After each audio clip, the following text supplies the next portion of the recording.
Kamusta mga master? So ngayong araw nga hindi ko inaasahan na darating nga pala yung espresso machine ko. Paglabas ko nga ng bahay nakita ko agad master ang laki ng parcel kaya alam ko espresso machine na to. Kaya naman master samahan nyo aking unbox to. Sobrang na-excite nga ako master na buksan to kasi sobrang liit lang nito. Halos lahat pala master ng mga ganitong espresso machine alam ko na master kung paano i-calibrate. Kaya kung nahihirapan kayo master kung may machine kayong ganito kaliit, i-PM nyo lang ako kasi alam ko kung paano i-calibrate to. Kaya nga dito nga master yan, binubuksan ko na master. Sobrang saya ko master na magamit to ngayon. Ito na nga master, binubuksan ko na. And nga pala master, may libre na siyang double porta filter. Meron na rin siyang tamper at saka mga kutsara.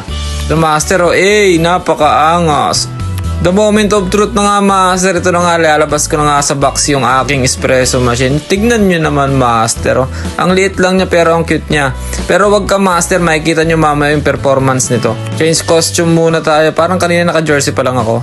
Yun nga master, tignan nyo naman, tawang-tawa ako dyan. Sobrang saya ko lang kasi natupad na yung pangarap kong espresso machine. Kaya yung mga walang espresso machine pero gusto magpaturo sa akin ay siya, pwede na kayo magpa-book master. Dito nga master, minekos-mekos ko na Inalibrate ko nga agad kasi meron pa naman ako ditong coffee beans. Yun master, tinam ko na nga Baka master palitan ko yung tamper nito parang hindi ko trip.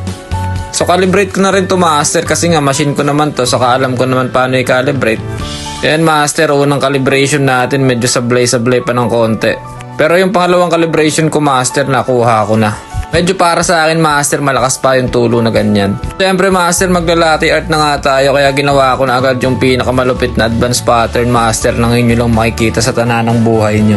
Sa mga gusto pala master na ganitong espresso machine ay siya ay napakamura lang nito, 9,000 mahigit lang to. Yan nyo naman master yung pag-i-steam ko, napakalinis Gagawin ko na nga master yung pinaka hindi nyo pa nakikitang latte art sa buong mundo.